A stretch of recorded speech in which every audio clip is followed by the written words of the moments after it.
En esta hora les voy a hablar sobre el engaño de la confesión positiva. Uno de los engaños más usados en esos últimos años por gente que es muy evidente que la codicia es la que los mueve, usan el engaño de la confesión positiva para la recaudación de fondos para supuestamente el ministerio. Y usted mándenos $20 y nosotros decretamos un milagro, dicen ellos. Nosotros decretamos la sanidad. Nosotros decretamos la prosperidad para usted. Esas son algunas de las frases que usa esta gente. La pregunta es bíblico decretar así? Bueno, vamos a estudiar la Biblia. Los que dijeron no, pues ya saben que no, pero los demás no lo sé. Pero es bíblico. Mire, el decretar es parte de la falsa doctrina del movimiento de la fe o de la confesión positiva, del pensamiento positivo. Y esta doctrina enseña que usted puede obtener cualquier cosa que desee con solamente confesar positivamente, con solamente decretar, repitiendo constantemente, lo creo, lo confieso y lo recibo. Pero este concepto no es cristiano, sino es un concepto metafísico. ¿Pero qué es la metafísica? Según el diccionario Larousse y la Enciclopedia Británica, dicen que la metafísica es una rama de la filosofía y su exponente más rico en pensamientos metafísicos fue Aristóteles, y él hizo 14 volúmenes donde desarrolló toda esa filosofía. Metafísica significa después de la física. Y yo decía que el diccionario dice que es una rama de la filosofía, escuchen, que estudia los principios más elevados del pensamiento humano.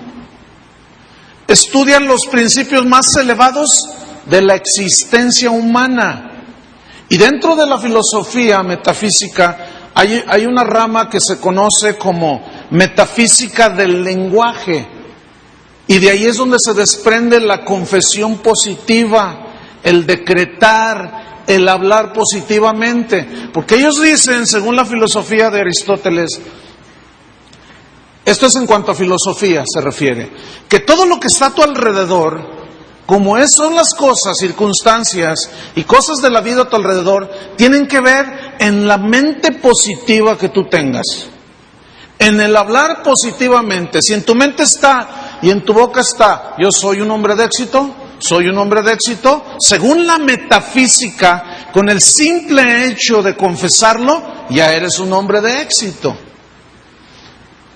El asunto es que fue precisamente en los años 80 cuando se introdujo dentro del cristianismo este concepto filosófico por un pastor coreano llamado Paul Yonggi Cho. Y él escribió un libro que se llamó La Cuarta Dimensión. Y ahí él expuso su pensamiento filosófico metafísico. Y él hablaba del pensamiento positivo, de la mente positiva. Posteriormente, en el correr de los años, esta enseñanza pues fue introduciéndose dentro del cristianismo. Pero no hay antecedentes de que esto existiera en la iglesia primitiva y aún en los 1800 años, 1900 años después, dentro del cristianismo. No hay evidencia. Entonces, pastores, sobre todo en los Estados Unidos, como Kenneth Copeland, Kenneth Hagin, el mismo John Austin, ellos adoptaron este pensamiento filosófico y lo comenzaron a expander. Y desgraciadamente en la actualidad tenemos el cristianismo mezclado con filosofías metafísicas. El pasaje bíblico que ellos usan, los metafísicos cristianos, el pasaje favorito es Marcos 11:23, búsquelo. Vamos a ver si es verdad que dice la Biblia eso que ellos dicen. Vamos a ver.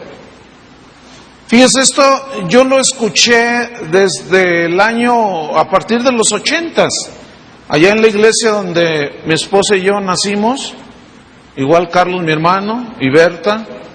Marcos 11:23, este es el versículo favorito que ellos toman, dice así, voy a leerlo: porque de cierto os digo, que cualquiera que dijere a este monte, quítate y échate en el mar, y no dudare en su corazón, sino creyere que será hecho lo que dice, lo que diga, le será hecho. Suena bien, ¿verdad? Pero vamos a ver si hay evidencias bíblicas acerca del pensamiento positivo, acerca de la declaración de decreto. Vamos a ver si está en la Biblia.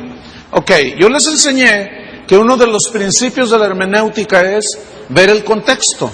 ¿Les importa que vayamos a ver el contexto de esta escritura? Ok, capítulo 11, versículo 1. Allí, del versículo 1 al 11, ahí habla de cuando Jesús, montado en un burrito, entró a Jerusalén. Y la gente gritaba: Hosana al Hijo de David, bendito el que viene en el nombre del Señor. Es ese episodio. Después, en el versículo 12, dice que al día siguiente, lo cual sugiere que es algo continuado, al día siguiente salieron de Betania. Cuando salieron de Betania, tuvo hambre. Y viendo de lejos una higuera, digan todos higuera. Porque esto es importante. Y viendo de lejos una higuera que tenía hojas, fue para ver si tal vez hallaba en ella algo. Pero cuando llegó a ella, nada halló sino hojas, pues no era tiempo de higos. Entonces Jesús dijo a la higuera: nunca jamás coma nadie fruto de ti. Y lo oyeron sus discípulos. Dijeron: ay, qué extraño eso, pero lo oyeron.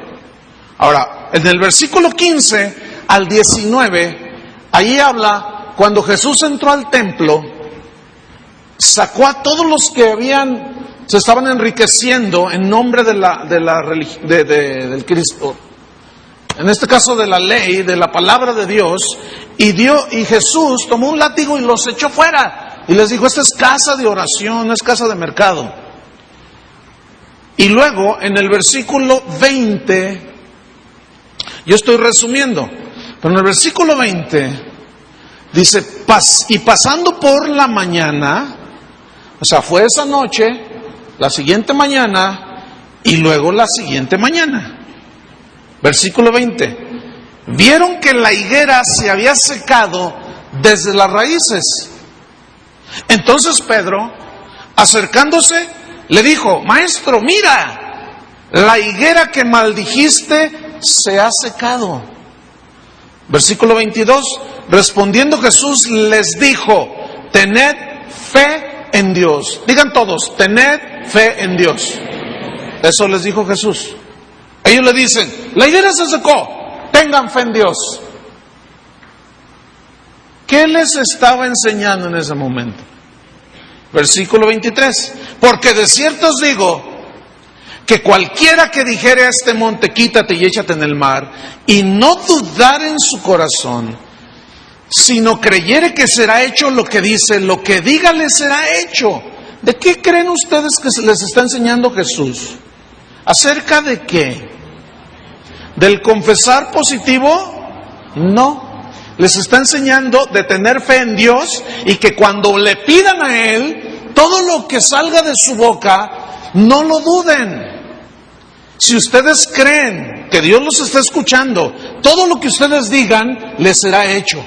La prueba y el contexto nos lo confirma. Versículo 24. Por tanto, os digo que todo lo que pidiereis,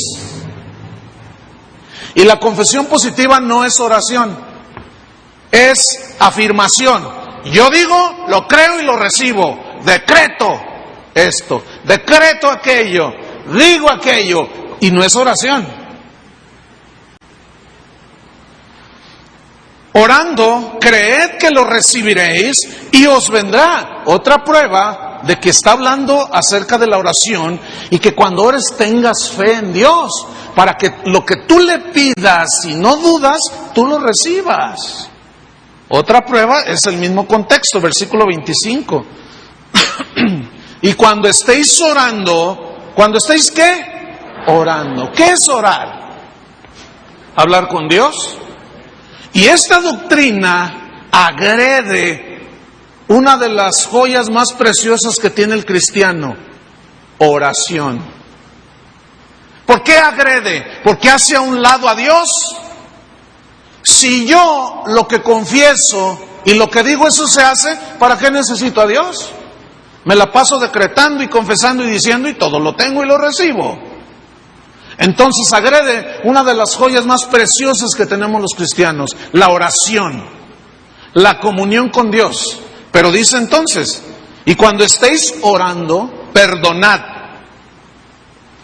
si tenéis algo contra alguno, para que también vuestro Padre que está en los cielos os perdone a vosotros vuestras ofensas. Porque si vosotros no perdonáis, tampoco vuestro Padre que está en los cielos os perdonará vuestras ofensas. Entonces, ese es el contexto. Aquí ese versículo entonces enseña que cualquier cosa que yo digo ya lo traigo al mundo visible. No. Está hablando de la oración. Ahora bien, la Biblia enseña claramente las condiciones para que nuestras oraciones sean contestadas. Vamos a la Biblia. Juan capítulo 15, versículo 7. Juan 15, 7. Voy a leer. Dice así, está hablando Jesús: si permanecéis en mí y mis palabras permanecen en vosotros, escucha bien, si permanecéis en Aristóteles, si permanecéis en lo que dice el pastor, si permanecéis en lo que dice, ¿a quién está Carlos? Eso que está más cerquita. No. Jesús dice, si permanecen en mí, en Cristo. Y luego añade, Jesús mismo, y mis palabras. ¿Dónde están sus palabras? Aquí. Levanten toda su Biblia. Y mis palabras permanecen en vosotros. ¿Qué dice Jesús? Pedid. ¿Qué es pedir? No dice decretar. No dice confesar. ¿Verdad que no dice? Dice pedid. Y eso es oración. Pero luego dice, pedid todo lo que queréis y os será hecho. Pedid todo lo que queréis y os será hecho. Ok. Fíjense qué promesa de Jesús. El punto es que todo lo que pedís está sujeto a su voluntad, si Él lo quiere hacer para ti o no lo quiere hacer. Si te quiere responder o no. Prueba bíblica, 1 de Juan, capítulo 5. Vamos allí. 1 de Juan, capítulo 5, versículo número 13. Voy a leer. Estas cosas os he escrito a vosotros que creéis. Eso es fe. Yo les pregunto, ¿cuántos creen? Bueno, entonces para nosotros, estas cosas, para los que creen. Para los que creéis en el nombre del Hijo de Dios. Para que sepáis que tenéis vida eterna. Y para que creáis, tengan fe en el nombre del Hijo de Dios. Escuchen, 14. Y esta es la confianza que tenemos en Él. Que si pedimos, digan todos pedimos. Eso es parte de la oración, la petición. ¿Están de acuerdo? No dice si confesamos, si establecemos, si decretamos. No, dice si pedimos alguna cosa, escuchen, conforme a su voluntad. Entonces, ¿cómo está el asunto? Si yo permanezco en Cristo y sus palabras permanecen en mí, ¿pido todo lo que quiero? Sí. Y yo os lo haré. Pero luego, la misma Biblia nos dice, pidan, esa es la confianza que tenemos, que Él nos oye. Pero si pedimos conforme a su voluntad, porque a veces no pedimos conforme a su voluntad. Yo me imagino al Señor esperando que tú estés orando algo así como, Señor, cámbiame. Ayúdame a ser un mejor hombre para tratar mejor a mi esposa. Ayúdame a ya no ser tan enojón, Señor, ayúdame. Esa oración está esperando el Señor. ¿Tú crees que esa sea conforme a su voluntad? Pero no le salimos con, Señor, tengo fe en tu poder para que me des unos palitos de golf. Y el Señor no va a hacer. Ahora vamos a Santiago, capítulo 4, versículo 3. Santiago 4:3, un poquito atrás, unas cuantas páginas. Santiago 4, versículo número, vamos al 3, fíjense lo que dice ahí. Pedís y no recibís. Ah, caray. A ver, pedís y no recibís. Porque pedís mal para gastar en vuestros deleites.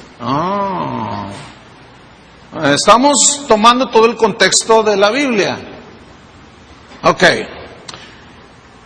Los metafísicos del cristianismo dicen así: si tú oras de esta manera y dices, Señor, si es tu voluntad, prospérame, estás orando mal, porque sí es la voluntad de Dios que prosperes. Si tú oras, Señor, si quieres, sáname, si es tu voluntad, sáname, y ellos dicen, no, estás orando mal, porque sí es su voluntad que te sane.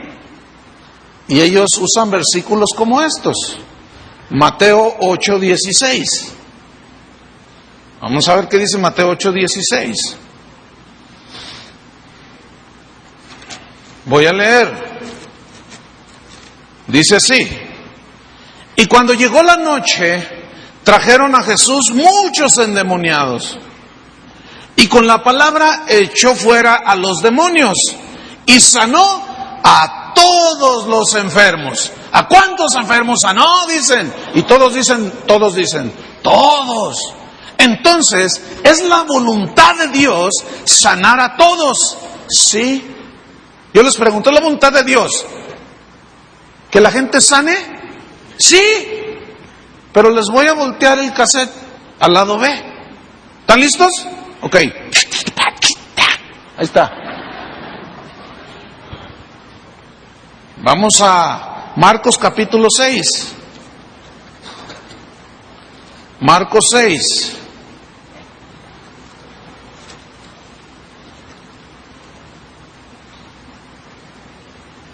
Versículo número 4. Vamos desde el versículo 1. Salió Jesús de allí y vino a su tierra, y le seguían sus discípulos. Llegó a donde él nació. Y llegado un día de reposo, comenzó a enseñar en la sinagoga. Y muchos oyéndole se admiraban y decían, ¿de dónde tiene estas cosas? ¿Y qué sabiduría es esta que le es dada? ¿Y estos milagros que por sus manos son hechos?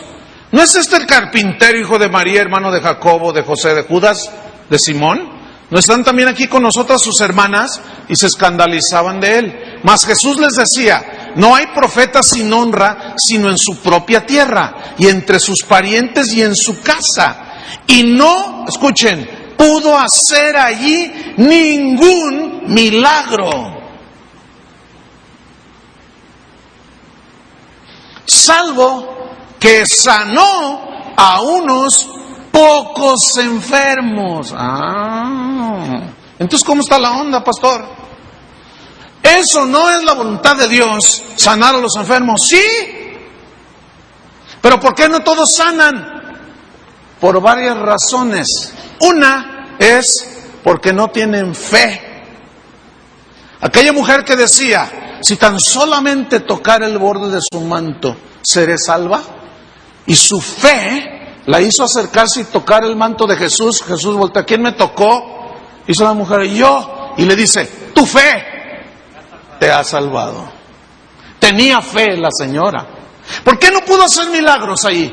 Porque no tenían fe en Dios. Porque no lo aceptaban como Dios. ¿Qué les dijo cuando secó la higuera? Tengan fe en Dios. La higuera.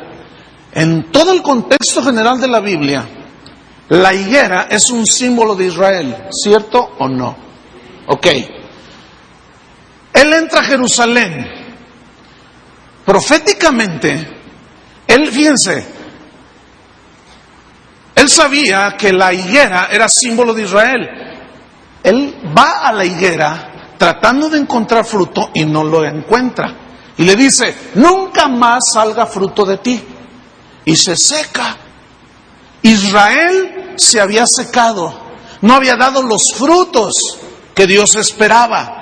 Tan no habían dado fruto que aún se habían corrompido. Y en la misma casa de Dios hacían sus tranzas.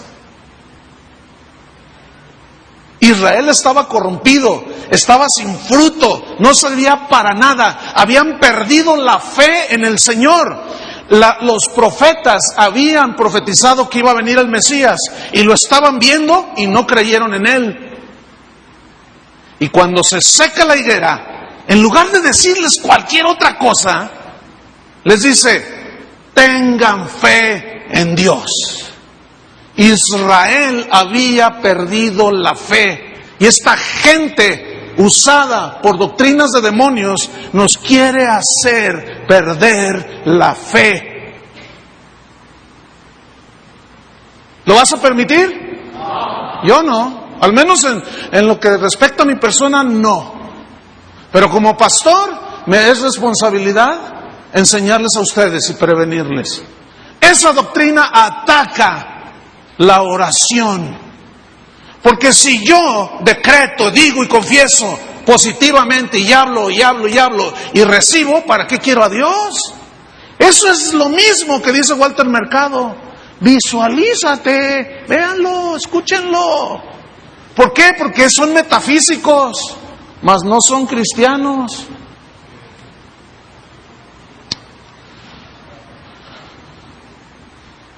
Marcos 10.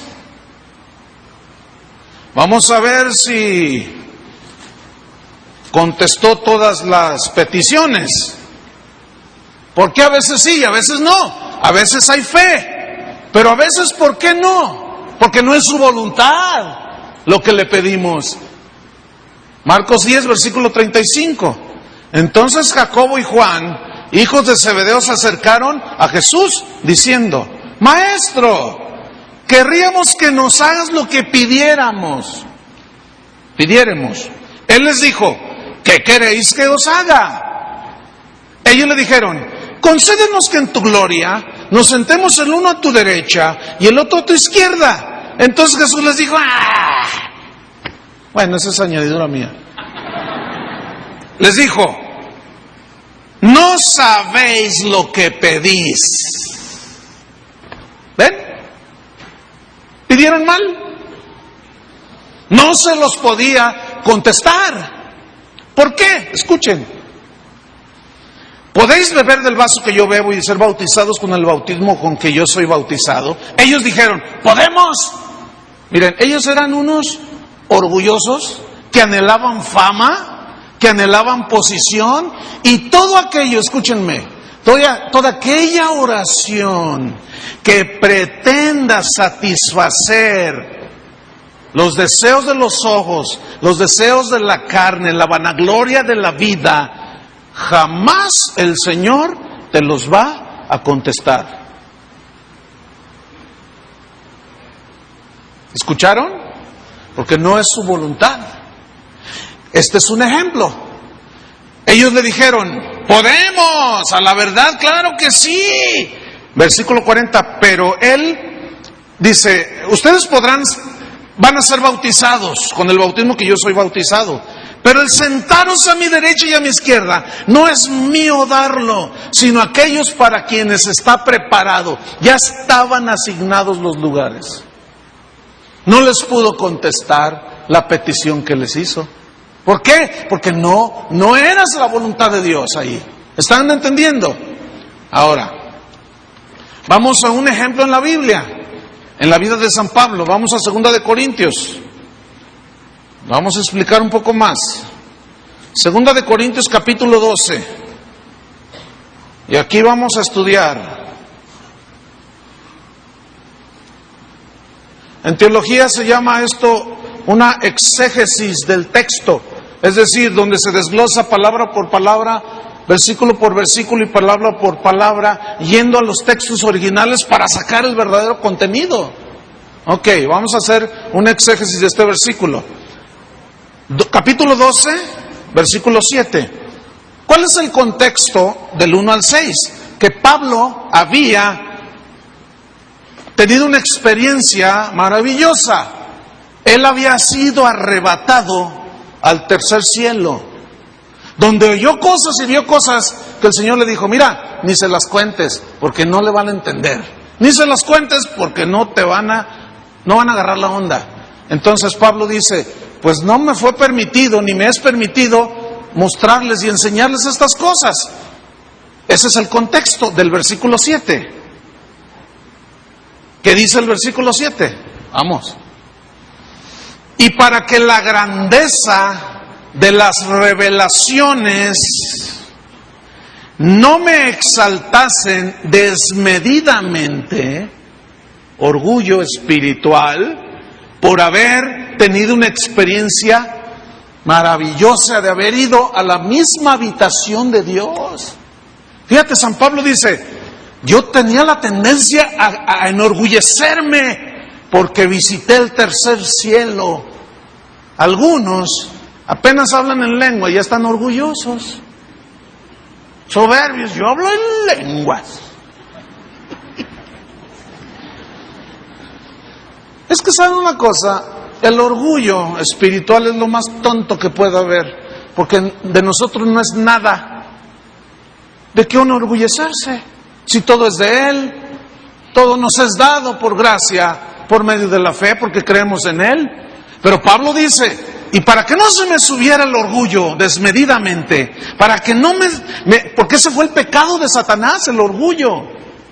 Dice: me fue dado un aguijón en mi carne, un mensajero de Satanás que me abofetee, para que no me enaltezca sobremanera. Ok, digan todos: un aguijón. Me fue dado un aguijón en la carne.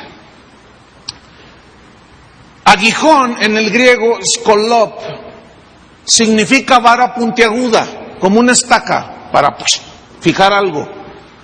Pero figurativamente, según el diccionario griego, significa discapacidad corporal. Es decir, una vara puntiaguda que penetra alguna parte del cuerpo y te discapacita corporalmente.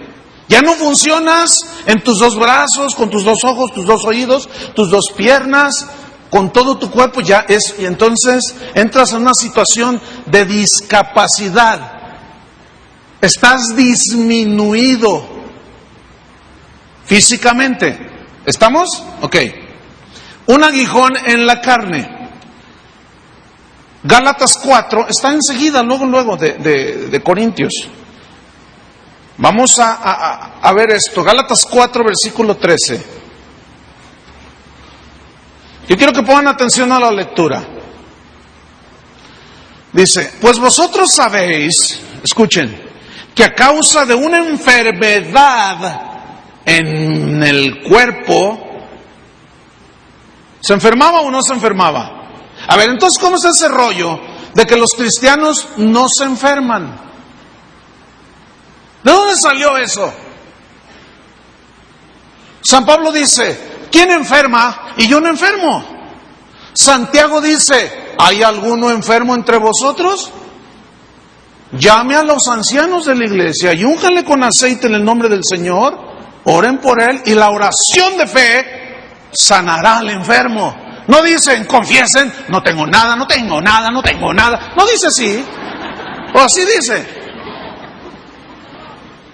¿Verdad que no dice? No, ni siquiera se asoma levemente a lo que han dicho estos metafísicos del cristianismo. No, entonces, ¿qué dice Pablo? Yo les prediqué el evangelio a causa de una enfermedad, es decir, yo estaba enfermo en el cuerpo.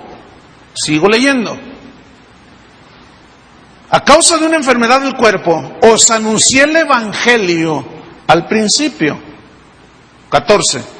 Y no me despreciasteis ni desechasteis por la prueba que tenía en mi cuerpo. Y hermano, ahí habla del cuerpo físico, no está hablando simbólicamente. Y entramos ya en la metafísica. No. Como algo espúreo que anda por allí flotando en el aire, algo abstracto. No, eso es metafísica, hermanos. Escuchen. No, estaba enfermo en el cuerpo. Pero esta gente dice, no, es que los cristianos no se enferman. Si se enferman es porque andan mal, cometieron pecado. Porque ciertamente Él llevó nuestras enfermedades y sufrió nuestros dolores. Y el castigo de nuestra paz fue sobre Él, y por su llaga fuimos nosotros curados, dicen. ¿Es verdad? Pero entonces, ¿por qué Pablo se enfermó? A ver, vamos a estudiar. ¿Por qué algunos sanan y otros no sanan? No sé cuántos de ustedes habrán oído de Kathryn Kuhlman. Bueno, esa señora fue una evangelista en los años 80 del siglo pasado, obviamente. Y ella era tan usada por Dios. Yo recuerdo haber visto videos donde ponía sus manos sobre paralíticos que estaban en sillas de ruedas y ¡pum!, se levantaban y brincaban, y una de milagros. Y era una cosa impresionante, hermano. Murió de cáncer. Pero escúcheme bien. Según sus crónicas de ella y sus biógrafos, decían que antes de subir a ministrar a la plataforma para orar por la gente, ella estaba ya en un cuarto atrás, orando y diciendo, Señor, mira, yo no entiendo por qué pongo mis manos en los cancerosos y se sanan, y yo tengo cáncer. Si yo tengo fe para que me quites el cáncer, ¿por qué? Mira, Señor, no me interesa saber la razón. Yo saldré y pondré mis manos y la gente sanará. Y dice la historia y las crónicas y las biografías que ella salía enferma de cáncer y ponía sus manos sobre los enfermos de cáncer. Dice que le empezaron a abundar estos enfermos y sanaban, y sanaban, y sanaban, y sanaban, y ella se murió. ¿Explícame eso? Sí, hay una explicación. Por supuesto que la hay en la Biblia. Vamos ahí otra vez. A causa de una enfermedad. Ok. Vamos otra vez a 1 de Corintios. 2 de Corintios 12. Ya, y para que no se me subiera el orgullo, me fue dado. ¿Me fue dado qué? Un aguijón. Me fue dado. Digan todos dado. Me fue dado. Ahora, ¿quién da? Una persona, ¿no? Porque es un verbo. ¿Sí? ¿Quién le dio a Pablo el aguijón? A ver, yo les voy a... ¿La Virgen María? ¿Juan Diego? ¿Quién fue? Algunos dicen Satanás, otros dicen Dios. Miren, hermanos, esta gente metafísica, ellos niegan que Dios haga lo que hizo con Job, lo que hizo con Jonás, lo que hizo con Pablo. Y ellos dicen que Dios no puede enviar nada de esas cosas a sus hijos. Eso dicen ellos. Pero la Biblia dice que Dios le dio permiso a Satanás para que tocara a Job. ¿Cierto o no? Es decir, Satanás no puede hacer nada si Dios no se lo permite. ¿Prueba bíblica? Dime, Señor, dime. Y yo me imagino al Señor ahí comiéndose una manzana. Satanás me pidió permiso porque te quiere zarandear como a trigo. Y yo le di permiso. ¿Cómo la ves? ¿Qué? No, yo hasta la muerte te seguiré y doy mi vida. Mira, Satanás me pidió permiso, le di permiso y te va a poner una. Pero yo he rogado que tu fe, ¿que qué? Que tu fe no falte, y le puso una. ¿Pero quién le dio permiso? Entonces Satanás no puede hacer nada si Dios no lo permite. Acuérdense que Dios es bien sabio y Él sabe hacer las cosas con sabiduría. Jonás desobedeció a Dios. Ve a predicar, no voy. Y huyó de la presencia de Dios, se subió a un barco, y mientras iba el barco se levanta una tempestad terrible. Y todos me preguntan, ¿por qué? Y él sale, por mi culpa. Por mis... Pero si ustedes me tiran al mar, el agua embravecida se aquietará. Y lo agarraron a la 1, a las 2 y a las 3, y vino la bonanza. Y luego dice, pero Jehová tenía preparado un gran pez. ¿Quién? ¿Quién tenía preparado el gran pez? Pero esta gente dice que no, que Dios es amor, que Dios no puede hacer eso con tus hijos. Yo te pregunto, si uno de tus hijos, los que están creciendo, hace una travesura, dice algo que no está bien, no te los hurtes, no le das con una vara,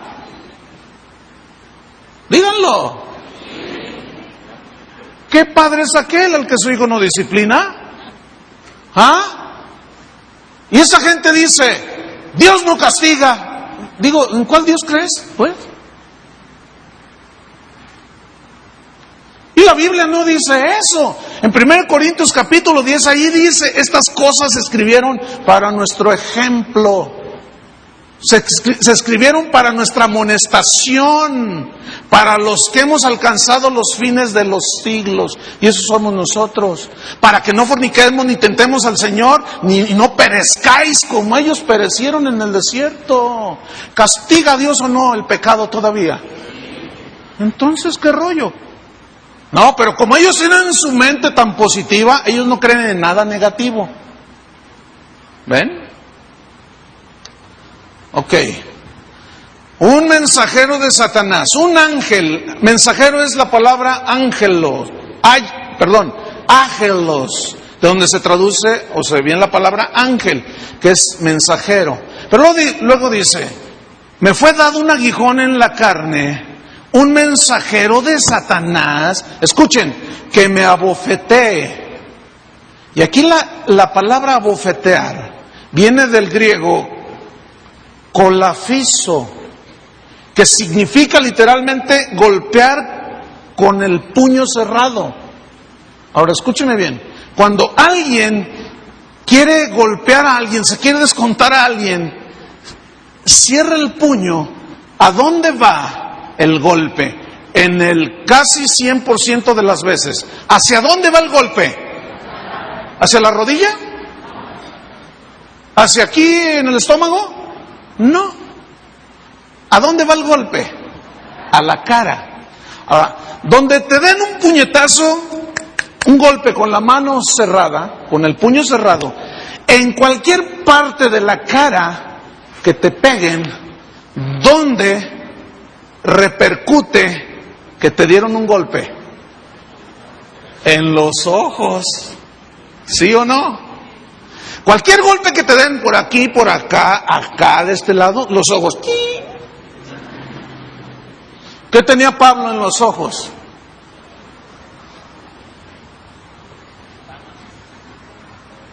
¿Qué le dio? Era una enfermedad del cuerpo. Porque luego a los mismos Gálatas les dice, mirad con cuán grandes letras les escribo. Todo nos lleva a entender que Pablo tenía una enfermedad en los ojos. Un mensajero de Satanás lo golpeó. Y Pablo escribió esa carta. colatizo, me atizó, diríamos acá, ¿verdad? Me golpeó, me abofeteó. ¿Y dónde se abofetea? En la cara. ¿Dónde tenía su enfermedad? Le clavó una estaca, lo golpeó. Algo tenía San Pablo en sus ojos, una enfermedad. ¿Qué más dice? Versículo 8, aquí entra lo bueno. Respecto de lo cual he decretado 3 veces. ¿Así dice? A ver, déjeme ver, porque se me hace que me equivoqué. Leí la Biblia metafísica, perdón. Respecto, ¿qué es respecto? O sea, de eso que tengo en los ojos. He confesado positivamente 3 veces. ¿Así dice? No, dice he rogado. Digan todos rogado. Del griego parakaleo, que significa invocar, implorar, orar y llamar. ¿Se acuerdan que Jesús, hablando de la oración, dijo, el que llama se le abrirá? Pues yo he llamado 3 veces, he orado 3 veces, he invocado 3 veces. Y díganme una cosa, ¿Pablo tenía fe? Yo le aseguro que tenía más fe que cualquiera de los que estamos aquí, que cualquier metafísico actual, porque él era un hombre de fe. Reprendió demonios, echó fuera demonios, sanaba enfermos, pero de pronto él estaba enfermo y rogó 3 veces. Yo le aseguro que su oración era con fe. He rogado 3 veces, Señor, quítalo de mí. Señor, sáname. No dice en qué tiempo hizo estas 3 rogativas, pero yo le aseguro que fueron, porque se traduce por implorar, era una aclamación, una rogativa hasta desesperada. Eso es lo que quiere decir el griego original. Por lo cual he rogado 3 veces que lo quite de mí, y me ha dicho. ¿Quién le dijo? ¿Juan Diego? ¿La Virgen María? ¿Quién le dijo? Dios. Entonces, ¿a quién oró? A Dios. Ahora, yo quiero que noten, en ningún espacio de lo que estamos leyendo se asoma siquiera, no tengo nada, por fe. No tengo nada, no tengo nada, no tengo nada. ¿Se asoma algo así? Como aquel caso que estábamos en la casa de ustedes, en una comida de pastores que yo hice, invité a algunos, estamos comiendo, estamos en la sobremesa y está una pareja, 2 parejas enfrente de mi esposa y mío, y de pronto ella se desvanece, ¡pum! Y todos, ¡ay! Vamos a orar, vamos. Entonces su esposo, yo dije, vamos a ver un médico, vamos a llevarla. Entonces dice, no, vamos a orar. ¿O no tienen fe? No, sí, vamos a orar. Y oramos. Y medio se compuso. Con alcoholito. Ay, todavía. Ya medio se compuso, ¿no? La hermanita. Y luego le digo, oye, ¿qué tienes, ¿Estás enferma? Te reprendo, Satanás, me dice. Y yo le dije, mírame bien. Soy Chuy Olivares, yo no soy Satanás. Le dije, ¿estás enferma? Cancelo tus palabras. Ato esa declaración y no la recibo. Y otra vez, se desvanece. Y ahí vamos otra vez. Y otra vez medio se alivianó la señora.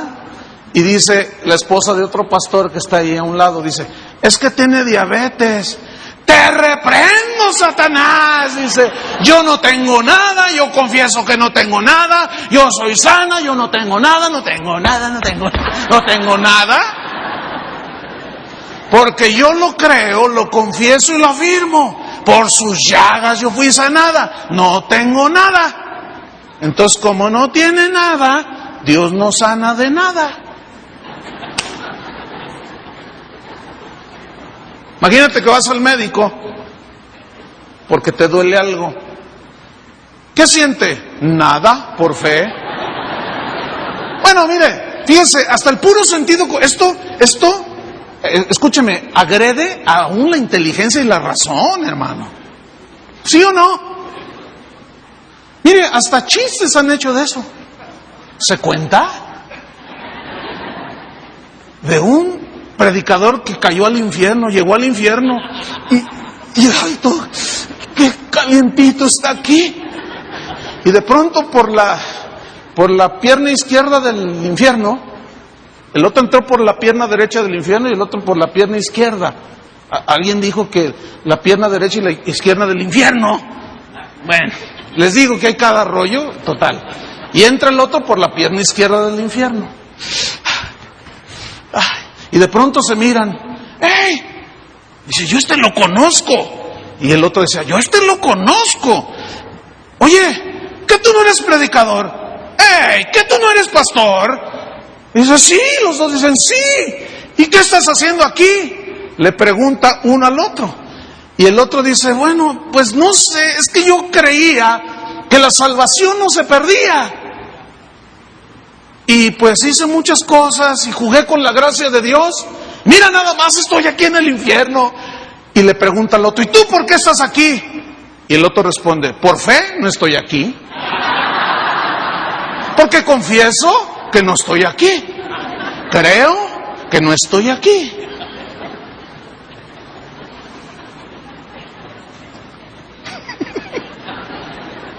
Sigan confesando sus rollos. Dejen a un lado al Señor y se van a ir al infierno. Y se van a encontrar a unos metafísicos allá abajo por hacer a un lado a Dios. ¿Me están entendiendo? Eso es una ofensa a Dios, esa doctrina, hermanos. Porque salió de mentes de pensamiento elevado como Aristóteles, pero no salvan. Vamos al texto. Respecto a rogado, 3 veces me ha dicho, bástate mi gracia, bástate. O sea, confórmate con mi gracia. Aquí gracia es la capacidad de soportar cualquier situación. Estoy enfermo, Señor. Ya no me pidas, bástate mi gracia. Yo te voy a capacitar para que en medio de tu debilidad y enfermedad, tú tengas fuerza. Porque mi poder, le está diciendo Jesús aquí, digan todos poder. Esta palabra viene del griego dunamis o dunamis, que de ahí es donde viene la palabra dinamita, poder, pero significa capacidad para llevar a cabo cualquier cosa.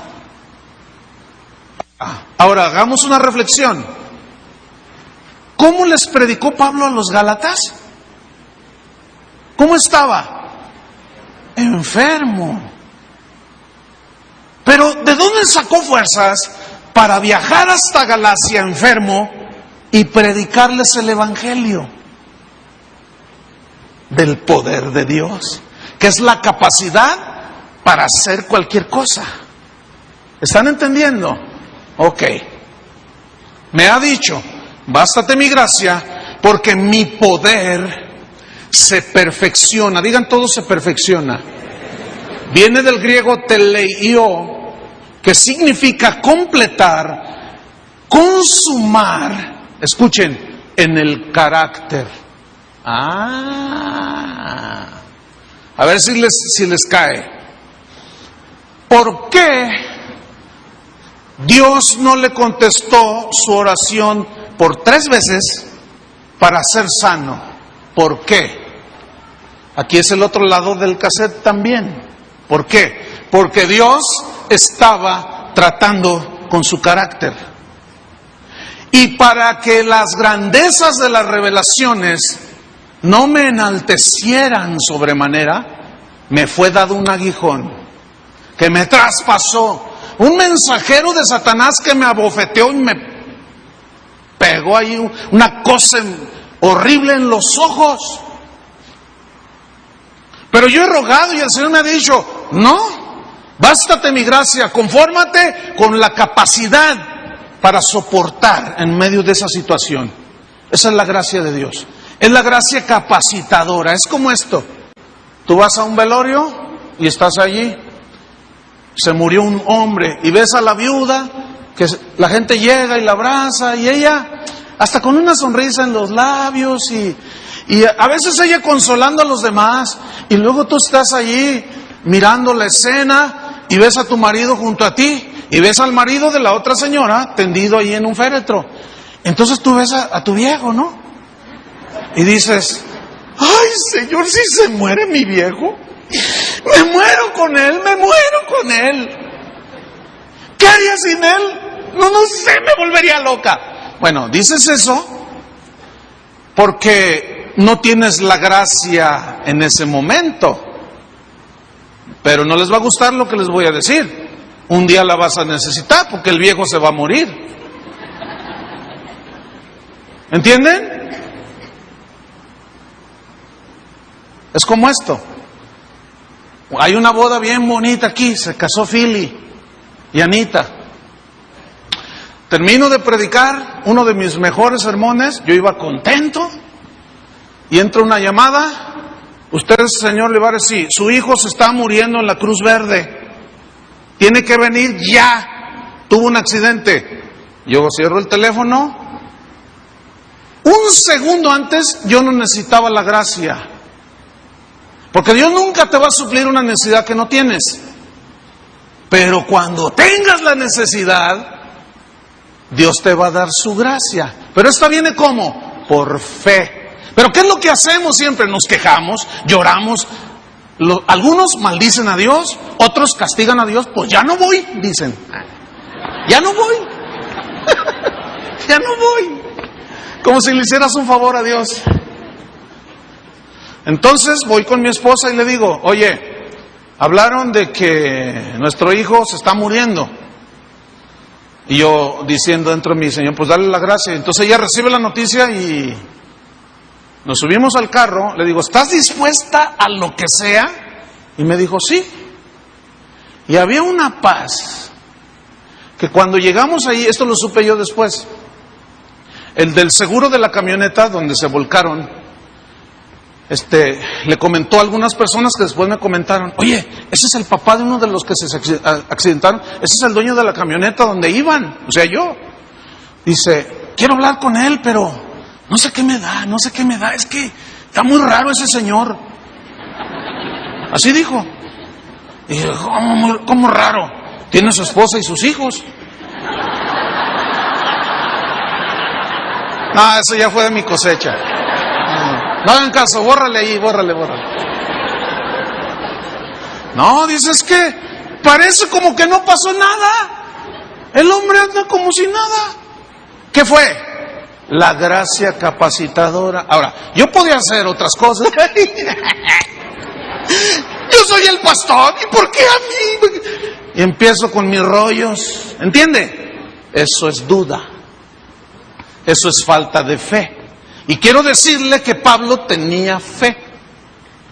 Y por nada y para nada se asoma, ni siquiera, esa doctrina metafísica del pensamiento y la confesión positiva. Jamás. ¿La ve por ahí? No está. ¿Qué más? Porque mi poder se perfecciona en tu carácter.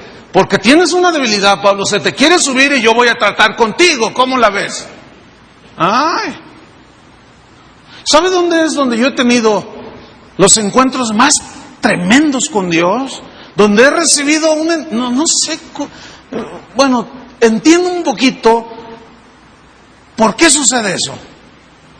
¿Sabe dónde es donde yo he tenido el entendimiento más claro así de la voluntad de Dios y de la Escritura? Cuando estoy tirado en la cama. Y luego el Señor me habla y yo a veces le he dicho, Señor, no necesitas tumbarme en la cama. Y claro, los metafísicos dirán, es que Dios no te tumba. Entonces, ¿quién tumbó a Jonás, pues? Entonces, ¿quién tumbó a Job? ¡Fue el diablo! Sí, pero Dios le dio permiso, hombre. ¿Están entendiendo? Entonces yo le digo, Señor, no tienes que tumbarme. Y a veces tengo que hacerlo porque andas ahí como para todos lados. Y yo te he estado hablando y no me escucha, entonces así, mira, tiradito, ahí te puedo hablar bien y tratar contigo. ¿Saben que eso es exactamente lo que hace un pastor que tiene ovejas naturales, o sea, ovejitas. Ahí anda la ovejita, y se sale del rebaño y luego va ahí con la vara y le dice, órale, métase, porque se la traga el lobo. La ovejilla ahí, ay sí, yo ya sé valerme por mí misma. Y se vuelve a salir del rebaño la ovejita. Y el pastor la ve, y ahí va con la vara otra vez, que se meta, órale, ¡pah! Y se mete otra vez. Pero luego se vuelve a salir. Y el pastor en lo natural dice, ni modo, la agarra, la toma en sus brazos. Esto sucede con las chiquitas, las recién nacidas. Esos son los que andan, que no saben ni qué nada, no saben nada, no saben de sujeción, no saben de autoridad, y ahí andan. Entonces la agarra la ovejita, la toma de la patita y le dice, mira, le quiebra la patita, de veras, hermano. Y la ovejita empieza la ovejita, ¿por qué a mí? ¿Por qué a mí? Le empieza a decir. Y el pastor le dice, mira, es por tu bien, es por tu bien. Después agarra una venda y le acomoda la patita y se la venda. Y la trae aquí junto a su corazón. Y la trae aquí y anda pastoreando las demás ovejas. Y la otra está ahí dolidita, débil, ahí le duele la patita, para que aprenda. ¿Y qué dijo el Señor que somos nosotros? ¿Todavía no ha entendido que es oveja? Entonces, ¿qué más dice? Porque mi poder se perfecciona, ¿en dónde? En la debilidad. Y aquí viene del griego aseneia, que significa debilidad del cuerpo y de la mente. Y dice el diccionario, por implicación, significa enfermedad.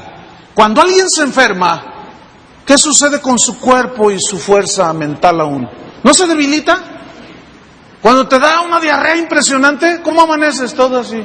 No tienes ganas de pensar, de hablar, no tienes ganas de nada, de levantar. Cualquier dolorcito, sea en el talón, en la pierna, en la espalda, ¡ay, me duele la cabeza! Lo primero que hacemos es acostarnos, ¿no es cierto? ¿Por qué? Porque el cuerpo se debilita por el dolor, ¿cierto? Y aún la capacidad mental no es la óptima, porque estás enfermo.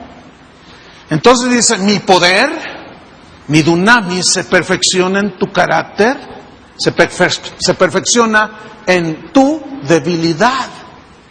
En medio de la enfermedad, yo trato contigo, ya no son tus fuerzas, pero yo voy a poder poner mi poder en ti. Por tanto, dijo Pablo, de buena gana me gloriaré. Y esto viene del griego que significa alardear de algo que se posee. ¿Qué poseía Pablo entonces? El poder de Dios, aunque estaba enfermo. Por eso decía, más bien me gozo en mis debilidades, en mis enfermedades, para que repose sobre mí el dunamis de Cristo. Porque cuando soy débil, entonces soy fuerte. ¿Entendieron? Ahora, yo pregunto de nuevo, ¿aparece, o siquiera asoma su cabecita herética la doctrina esa de la confesión positiva? No, vamos con otro ejemplo de los típicos. Rápidamente, vamos a estudiar Romanos 4:17. Vamos rápido. Romanos 4:17. Cuando tengan, digan, ya lo tengo. Por fe. Ya ven, ya cayeron. Romanos 4:17 dice, como está escrito, aquí San Pablo está hablando a los romanos, tomando una escritura de Génesis 12, cuando Dios le promete a Abraham que lo iba a multiplicar, etcétera. Como está escrito, te he puesto por padre de muchas gentes delante de Dios, a quien creyó. Escuchen, el cual da vida a los muertos. ¿Quién da vida a los muertos? ¿Quién? Díganlo fuerte. ¿O Abraham? Dios. Y Dios llama las cosas que no son como si fuesen. Esto se refiere, escuchen, al poder de Dios para crear. Llama las cosas que no son como si ya fuesen. Y esto viene del hebreo vará, y en su equivalente en griego es el mismo significado, que significan crear de la nada. Eso es vará, crear de la nada. Nosotros decimos, ay, mira, este es el creador de esa grande pintura. No, espérame. Fue el diseñador, porque agarró materia. ¿Entienden? Entonces, no creó nada. En ese sentido, el único, escuchen, que puede crear de la nada, de lo que no existe, el único que puede crear cuando habla es Dios. Y dijo Dios, vará, dijo Dios, sea la luz, y fue la luz, y de la nada, y fue la luz. Esa capacidad, ese poder solamente lo tiene Dios.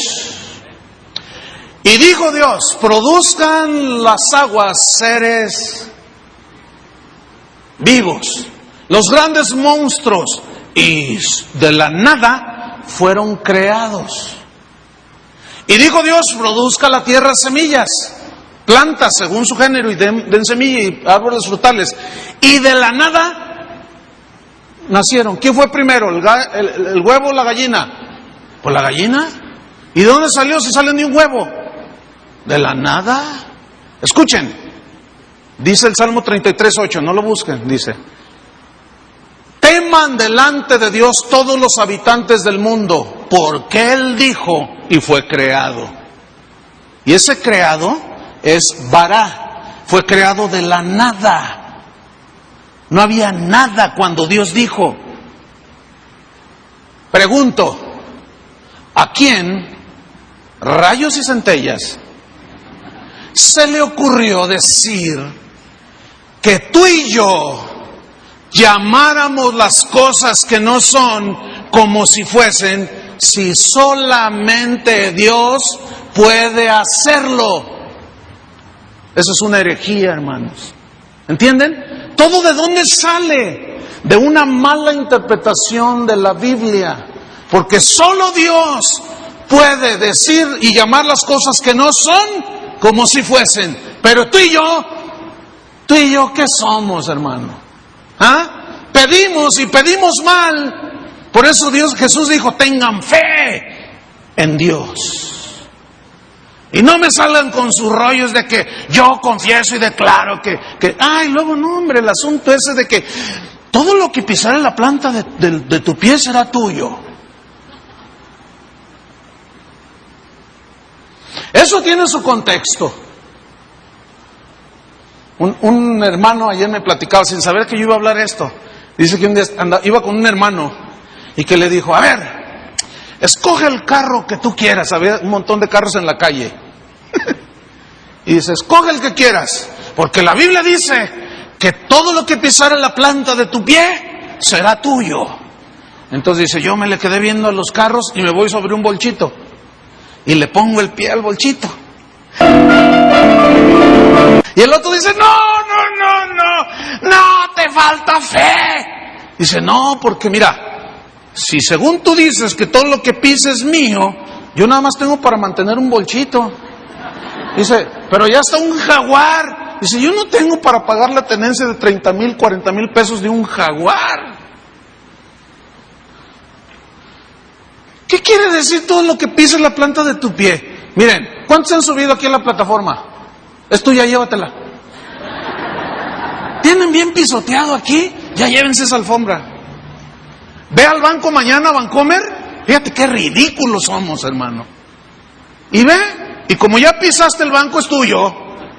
Entonces tú métete a la caja y agarra un motivo. Salte con la dolariza, ven y da tus diezmos.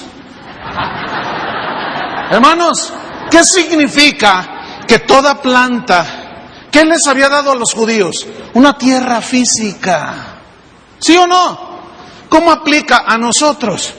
La tierra prometida para nosotros son las riquezas espirituales. ¿Y cómo es que nos apropiamos? Cuando permanecemos en Cristo. ¿Entendieron? Pero ahí andan pisando. Cuando pisa una cucaracha es tuya, te la regalo.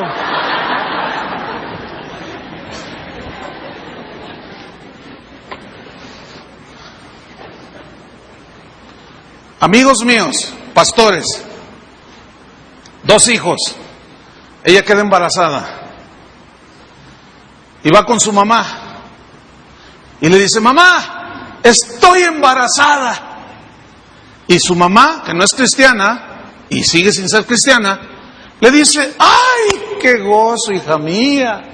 ¿Y cuánto tiempo tiene el bebé en tu vientre? Y ella dice: no, no es bebé, es una beba. Sarita se va a llamar. Ah, ¿ya te hiciste un estudio? No, pero lo que digo recibo. Lo que confieso, yo lo declaro, lo decreto y yo tendré una niña. Y la reacción de la señora que no es cristiana: ay, hija, yo no sé últimamente a dónde te has ido a meter. Porque iba a la iglesia donde asistíamos y ellos son hoy pastores. Dice: porque ahora resulta que ya ni a Dios necesitas. Porque lo que tú dices, eso se hace. Ay, hija, yo no sé qué te están enseñando. Pues vas a ver. Yo lo declaro, lo decreto, lo establezco y lo recibo por fe. Y empiezan a pasar los meses. Llega el día del alumbramiento y me llaman. Oye, ¿puedes venir al hospital? Porque fíjate que hay una situación aquí un poco delicada. Yo dije: ay, lo único que piensas es, hubo problemas con el bebé. Entonces yo llego, entro al cuarto y está la hermanita.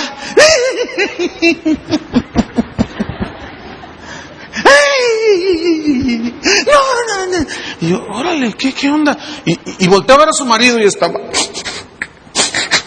Y yo dije: se murió el bebé. Pero estaba una enfermera. ¿Qué es usted de ellos? No, pues son mis amigos. Es que, ¿sabe una cosa? Es que dice, mire, ellos tuvieron este bebé con toda la carita de él y algunos rasgos de ella.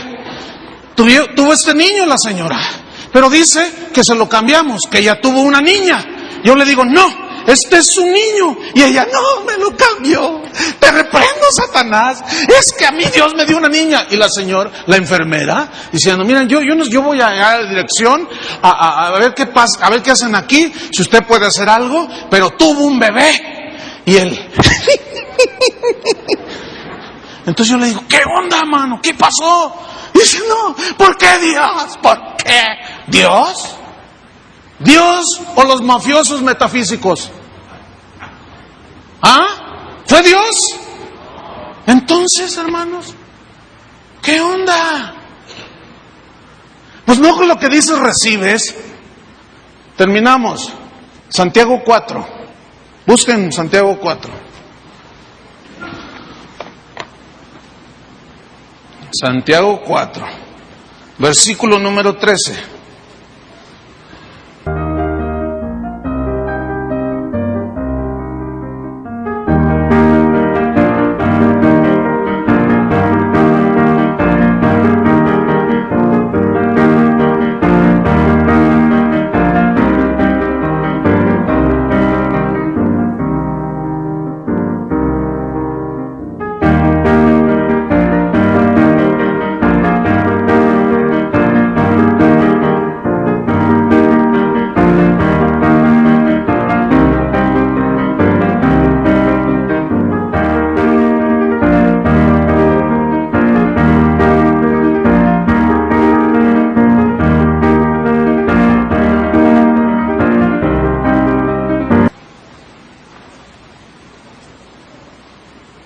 Quiero que pongan atención a esto, ¿eh? Vamos ahora, como diciendo, no se quieran pasar de listos, ¿eh? Eso es lo que está diciendo. Vamos ahora, los que ¿qué dice? ¿Los que qué dice, Memo, en tu Biblia? ¿Los que qué dice en su Biblia? ¿Qué dice en tu Biblia? ¿Qué dice en su Biblia? ¿Los que qué? Los que dicen, fíjese, los que dicen, hoy y mañana iremos a tal ciudad y estaremos, futuro, iremos, estaremos allá un año y traficaremos, futuro. Es que estos eran de fe, era gente positiva, que declaraba las cosas que no son como si fuesen. ¿Te fijas, Memo? Qué grueso. ¿No les vas a enseñar esas barrabasadas allá, ¿Verdad que no? ¿Te comprometes delante de Dios y de todos estos testigos? Así me preguntaron a mí cuando me ordenaron al ministerio, hermano, de veras. ¿Qué más dice? Iremos a tal ciudad, estaremos allá un año, traficaremos y ganaremos. Cuando no sabéis lo que será mañana. ¿Quién sabe qué va a suceder mañana? A ver. ¿Quién sabe lo que te va a suceder dentro de un segundo? Nada. Dentro de 10 minutos. Nadie tiene la vida asegurada. Nadie sabe nada. Cuando no sabéis lo que será mañana. Porque ¿qué es vuestra vida? Ciertamente es neblina que se aparece por un poco de tiempo y luego se desvanece. En lugar de lo cual deberíais, ¿qué dice Charlie? ¿Deberíais qué? Decir, si el Señor quiere, ¿ve? ¿Ya entendieron o no? De que yo, que llamo las cosas que no son y que... No, hermano, no hagas el papel de Dios. En lo cual deberías decir, si el Señor quiere, viviremos primero, y haremos esto o aquello. Pero ahora os jactáis en vuestras soberbias. Toda jactancia semejante es mala. Y esa doctrina es de jactarse, de que yo todo lo puedo en Cristo que me fortalece, pero no en el contexto de la Biblia. Fíjense, ahí está lo peligroso, hermanos. Si San Pablo, si Pedro creyeran en esa filosofía metafísica, ellos lo hubieran enseñado. Ellos hubieran reprendido el uno al otro. Pedro hubiera reprendido a Pablo cuando Pablo dijo, porque yo sé que después de mi partida entrarán al rebaño lobos rapaces que no perdonarán al rebaño. Si Pedro tuviera esa doctrina metafísica, le hubiera dicho, te reprendo, Pablo, por negativo. Ato tus palabras y las cancelo. ¿No? Pedro dijo lo mismo. Vendrán hombres con apariencia de piedad, harán mercadería de vosotros, harán hombres que introducirán encubiertamente herejías destructoras. Ay, hermano, imagínate, yo diciendo, ¿qué efectividad tiene esto? Yo ato a Satanás y en este lugar nunca se meterá. Pongo aquí, a lo mejor lo tienes cerca de ti ahí sentado. Dice que estaba Dios y llegaron los ángeles de Dios, y entre ellos, ¿quién iba? ¿Qué hubo? Se mete. Pero el que habita al abrigo del Altísimo morará bajo de que lo tengas a un lado, eso no tiene que decir, no significa nada. Someteos pues a Dios, resistid al diablo, escrito está, y huirá de vosotros. Jesús dijo, sobre esta roca, edificaré mi iglesia y las puertas del infierno no prevalecerán contra ella. ¿Qué significa? Que iba a haber una guerra del mal con el bien. ¿Entienden, hermanos? Y eso, aquí mismo se mete gente que no tiene que ver nada con Dios. Aquí mismo. Entonces, si yo confieso, aquí no entra nadie, aquí ¿será efectivo eso? No. Pero yo lo declaro, lo confieso y lo decreto. Entonces, ¿qué es lo que nos pide Dios? Resumo. ¿Qué es lo que nos pide Dios? Fe. Digan todos fe. Para creer. Les voy a poner un ejemplo y termino. Está un enfermo. Mi responsabilidad es creer que Dios lo va a sanar. Entonces yo creo. Muchas veces ha sanado gente, otras no. ¿Qué con los que sanó ya? Bueno, Dios quiso sanarlo. ¿Y qué con los que no sanaron? ¿Dios tendrá acaso un propósito y un plan para ellos del por qué en ese momento no lo sanó? Seguramente así es, como la vida de Pablo. La Biblia no dice cuándo Pablo se sanó, pero te aseguro, porque la misma historia y las evidencias lo muestran, Pablo no murió de la enfermedad de sus ojos.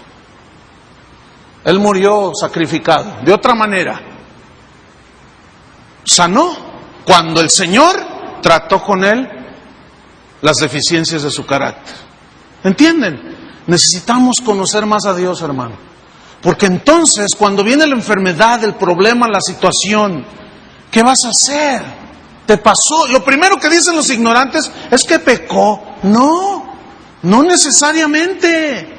Porque Pablo no andaba en pecado. Sin embargo, se enfermó y Dios permitió. ¿Por qué? Porque estaba a punto de enorgullecerse. Y para que la grandeza de las revelaciones no me exaltasen, me fue dado un aguijón en mi carne, un mensajero de Satanás que me abofeté y me traspasó y me dio en los ojos. Pero resulta que entendí yo, dice Pablo, que el poder de Dios, el dunamis, y su gracia me bastaron para soportar. Porque cuando soy débil, entonces soy fuerte. Y porque Dios es el único que llama las cosas que no son como si fuesen. Pablo, levántate y ve. Lázaro, sal fuera. Siempre que los discípulos hicieron un milagro, vea el contexto, siempre dijeron, maravillas hizo Dios con nosotros. Todo le atribuyeron, ¿a quién? A Dios. ¿Por qué? Porque tenían fe. ¿Qué es lo único que nos pide Dios? Fe. Creer en Él. Amén. Póngase de pie. Póngase de pie y vamos a... No se vaya nadie todavía, por favor. Un minuto nada más. Vamos a hacer algo que nunca debemos de perder, hermano. No debemos de perderlo. La oración. El hablar con Dios, hermano. No podemos ponernos en el mismo nivel de Dios. Eso fue lo que dijo Satanás, hermanos. Me sentaré junto al trono de Dios y seré semejante al Altísimo. No, hermanos, no. Somos criaturas, simplemente. Somos hijos de Dios. Pero no podemos ponernos en el lugar de Dios haciendo todo, decreto tu prosperidad. Cálmate, ¿quién eres tú? ¿Quién soy yo para? Decreto tu prosperidad. ¿Quién soy yo? Por el amor de Dios. Pero sí puedo orar con fe para que Dios te prospere. Eso es diferente. Pero que eso que decreto, yo lo digo, lo está... No, tranquilo. Nosotros no queremos caer en esas doctrinas metafísicas que van más allá, que invaden el terreno de lo espúreo, de lo intangible, de lo abstracto. Pues es que lo que yo digo. No, hermano. Nosotros tenemos fe. Y la fe es la certeza de lo que se espera, la convicción de lo que no se ve. Y Dios no se ve, pero sí sabemos que Él nos oye. ¿Cuántos saben que Dios nos oye? Ok, cierra tus ojos y no dejes de practicar esto. Una de las joyas preciosas de la iglesia, la oración, el comunicarte con Él. Ahora dile esta oración, dile: Señor, te doy gracias, porque lo único que me pides es fe. Y cuando yo ore, lo único que pides, el único requisito es que yo tenga fe. Y por otro lado, tu respuesta depende si es tu voluntad o si quieres tratar conmigo. Cualquiera que sea la situación, sigue siendo fe. Y sigo confiando en ti, Señor. En el nombre de Jesús, Padre. Pueblo de Dios, que Dios los bendiga y los guarde. Amén.